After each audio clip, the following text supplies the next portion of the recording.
leftovers. Deuteronomy 24, verses 18 to 22, New English Translation. Remember that you were slaves in Egypt, and that the Lord your God redeemed you from there.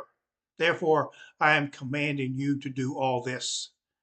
Whenever you reap your harvest in your field and leave some unraked grain there, you must not return to get it. It should go to the resident foreigner, orphan, and widow, so that the Lord your God may bless all the work you do. When you beat your olive tree, you must not repeat the procedure. The remaining olives belong to the resident foreigner, orphan, and widow. When you gather the grapes of your vineyard, you must not do so a second time. They should go to the resident foreigner, orphan, and widow. Remember that you were slaves in the land of Egypt. Therefore, I am commanding you to do all this. It is merely coincidental that I'm preaching this sermon after 2 weeks of dealing with a personal crisis with my family. Penny's accident meant that I had to take on the role of full-time caregiver. It's been difficult for both of us to adjust to the new normal in our household. It would have been even more difficult if it had been necessary for me to provide all the meals as well as do all the cleaning. But many of you stepped in and provided some excellent meals for us. As a consequence, all I had to do most days is figure out which leftovers I would heat up. In fact, most of the time I didn't even have to go to the freezer to thaw anything out. The only drawback was that many of our meals looked and tasted just like the meals we had previously. That's okay. We're very grateful for your help. So, as I said, it is merely coincidental that the title of today's sermon is Leftovers. The title comes from the command that the Lord gave the Israelites for when they crossed over the Jordan into the promised land. He told them to leave some grain in their fields when they harvested. That leftover grain would be for the poor, particularly the resident foreigners, the orphans, and the widows who lived near them. He told them to treat their orchards the same way that they treated their fields. They could harvest their olive trees, but they should not make a second pass over them. Instead, anything left over should be reserved for the poor, that is, the resident foreigners, the orphans, and the widows. They should treat their vineyards the same way. They could gather the grapes once. They could gather them once, but anything left over should go to the resident foreigners, the orphans, and the widows. It's important as we study these particular laws to understand that each of them is merely a single application of an overarching principle. If we don't do that, then most people who read these words will be disinterested and feel that nothing applies to them. After all, some of you own fields and plant them. Fewer of you own grapevines, and even those do not own entire vineyards. As far as I know, none of you have an olive orchard. To understand the relevance of today's text, we need to look at the principles that it teaches, not just the practices it lists. The redeemed should remember verses 18 and 22, almost exactly alike. The Lord tells the Israelites to remember that they were slaves in Egypt. Once they get into the promised land, their status will change from a nation of slaves to a nation of landowners. They will own land and property, will not have to give the proceeds to any master. They will be free to gain wealth, whereas their masters in Egypt had exploited them. Now they would be tempted to exploit others. The shoe would be on the other foot. So the Lord commands them to remember what it felt like to be on the receiving end of exploitation and oppression. They were to remember that the Lord redeemed them from Egypt, so they were not to recreate the same situation that they faced in another land. They had been slaves, so they were not to become enslavers. They were to look out for those who, with fewer opportunities than they had, unless they remembered how they had been exploited. History was liable to repeat itself, with the Israelites now on the receiving end of the exploitation, or rather the giving in. The command was for them to keep their greed in check. Instead of looking out for number one, they were to look out for all those little people who would not experience the immediate advantages of the new land. This was not the only law that God established to take care of the poor among his people. Note Deuteronomy 14, verses 28 to 29. It says, at the end of every 3 years, you must bring all the tithe of your produce in that very year, and you must store it up in your villages. Then the Levites, because they have no allotment or inheritance with you, the resident foreigners, the orphans, and the widows of your villages may come and eat their fill, so that the Lord your God may bless you in all the work you do. The produce of the land was to be tithed, and every 3 years it would be distributed to 4 groups.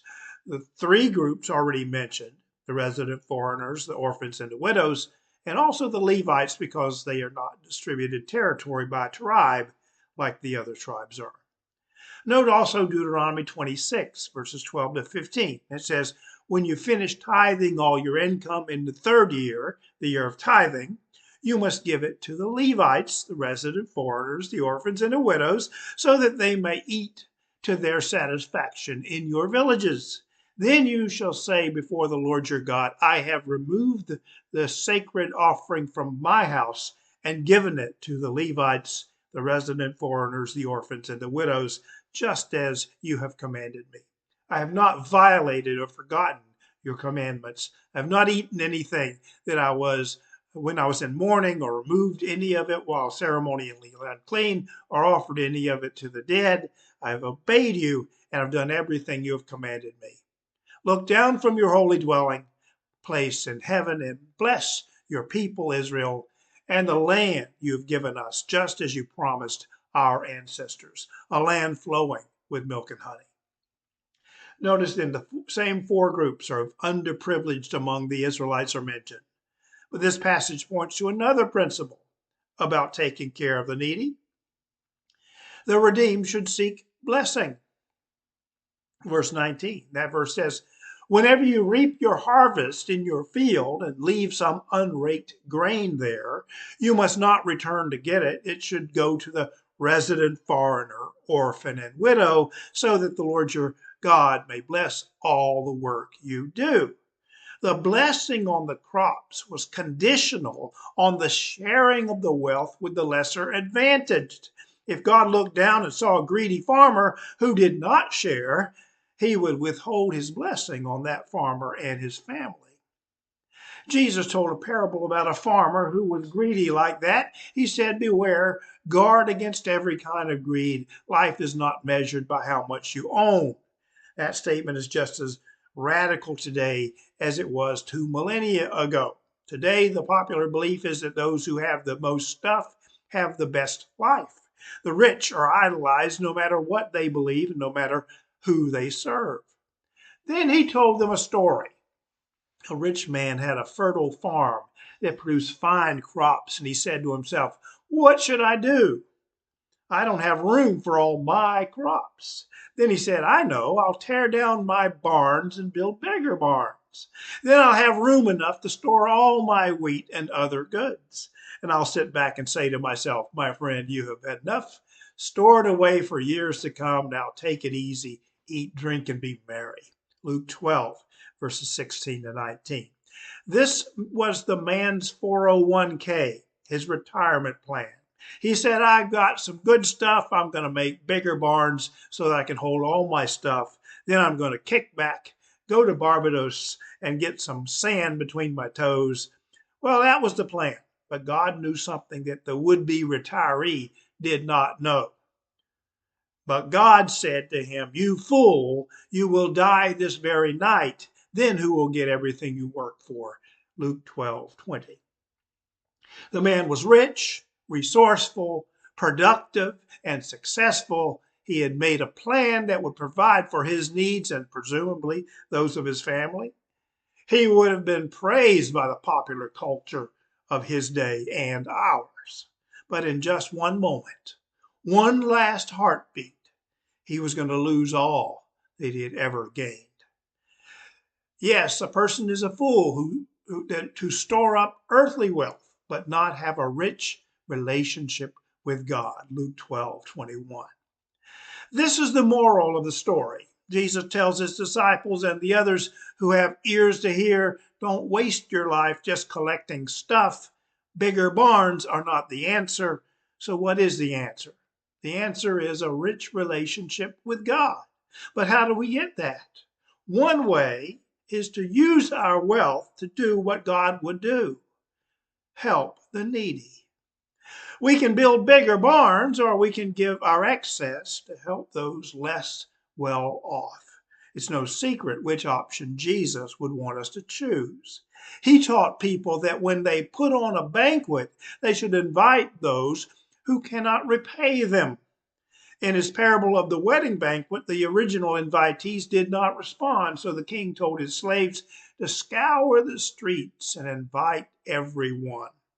In the parable, God is the king and we are his slaves. He wants us to share the blessing the king has in store, and that is how we will be blessed. But according to today's text, the opposite is also true. The Israelites who hoarded their crops would lose the blessing. If we don't pass on the blessing of our redemption, we displease the one who redeemed us. The redeemed should be redeemers, verses 19 to 21. The story of Ruth shows how this principle is appropriately illustrated. Boaz was an Israelite who was greatly blessed. He shared that blessing with one who was a qualified member of one of the disadvantaged classes. She was a foreign resident. She was an outsider, an immigrant. Most people consider the book of Ruth a love story, and that is exactly what it is, but it's more than a romance. It's the story of a man who was redeemed, who chose to become a redeemer. The tradition of the kinsman redeemer came out of a desire to obey commands such as the ones highlighted in today's text. Ruth asked Naomi for permission to go and gather in the fields. Boaz obeyed the biblical command to leave some grain to glean. In fact, he went out of his way to show compassion to Ruth. He told his slaves to pull out some ears of grain and drop them so that she could gather them up. The lesson for us is that our God wants us to be like Boaz. He wants us to demonstrate his compassion toward those who are underprivileged and needy. When we start helping the needy in Christ's name, then the world around us will be more interested in what we say about him. Being a witness means drawing people to God, and one of the ways we can do that is by showing compassion. We can love people into the kingdom, but that love has to be more than emotional. It has to be tangible. Love is leaving some grain to glean. God bless y'all.